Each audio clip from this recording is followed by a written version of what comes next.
le commerce international est l'un des 4 piliers de la mondialisation néolibérale, ce que nous appelons, nous, la mondialisation néolibérale.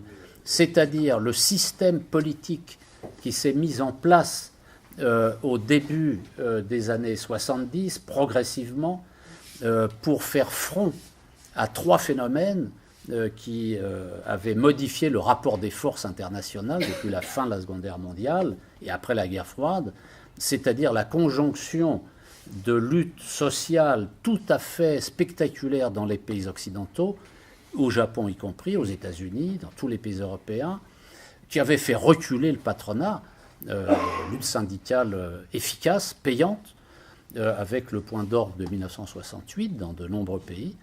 Et puis deuxièmement, les luttes anticolonialistes, la fin de la colonisation qui affaiblit le système de domination occidentale sous domination américaine, et puis l'existence mécanique, disons, les effets mécaniques de l'existence du bloc soviétique qui empêchait au capital de se valoriser dans des pays qui représentaient des centaines de millions d'habitants. Donc tous ces effets combinés avaient affaibli le pouvoir des classes dominantes occidentales.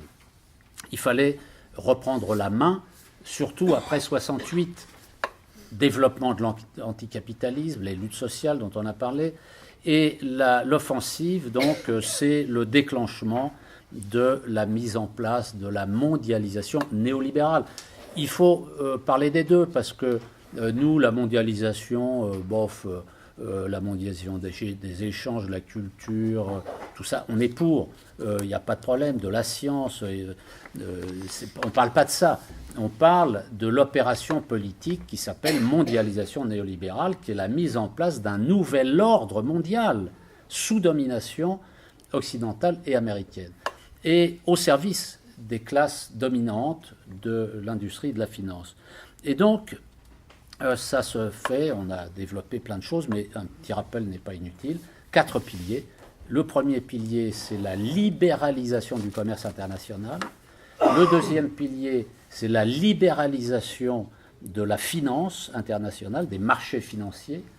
Le troisième pilier, c'est la mise en place de la gouvernance par les traités internationaux, style Union européenne.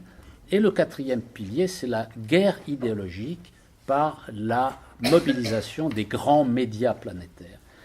Tout combiné, c'est la mondialisation néolibérale. Alors, nous, on oppose à cela la démondialisation. La démondialisation, c'est se retirer unilatéralement de l'ordre néolibéral mondial. C'est ça la démondialisation. C'est pas renoncer à la culture, aux échanges. Non, non, non. C'est une opération politique.